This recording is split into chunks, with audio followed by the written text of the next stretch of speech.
Do you have the fear of the Lord or the fear of men? Because when you have the fear of the Lord, it doesn't matter who receives it.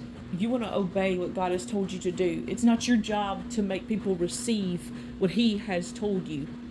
If you say something to them and they get mad at you, so be it. Maybe you save their soul from going to hell. When you fear people, you're not a servant of the Lord. When you want to please everyone and be everyone's friend, you're not a servant of the Lord. You're a servant of your own belly, the Word of God says. Your appetite is your belly. Your appetite is this world. You want to please people.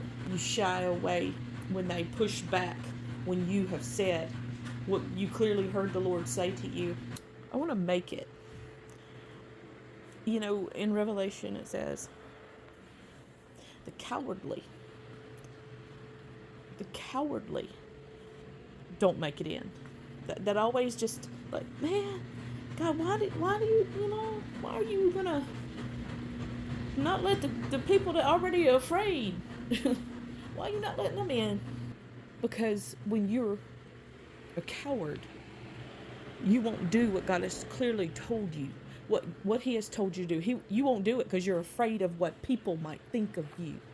I want to make it, and I want other people to make it too. I want to hear, well done, thou good and faithful servant. I don't want to hear, depart from me. I told you what to say, and you were too afraid of the opinions of men.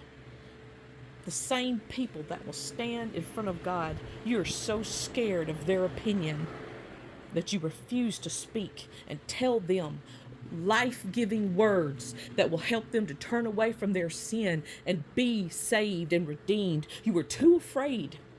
You were too afraid because you want to be liked. You want to be popular. You want people to accept you. You didn't ask. You didn't wonder if I would accept you because you were too focused on my creation, saith the Lord.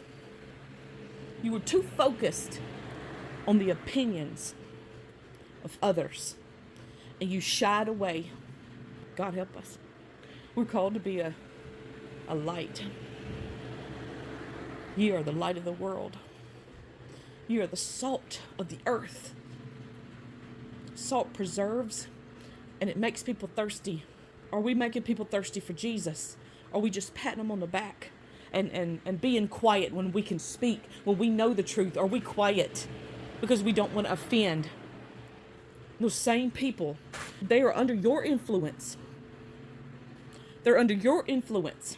God has given them to you for you to speak into your life, but you're too much of a coward to say anything, and you shy away. Do you have the fear of the Lord? Because we will stand in front of Him. He can snuff out our life like that, just like that. Gone. He gave us this breath, and He can take it away. What if tonight, what if today was your last day? And you stood before the Lord. Did you do everything that He told you to do? Did you speak into those people's lives? Did you speak life-giving correction? Or did you remain silent because you love yourself more?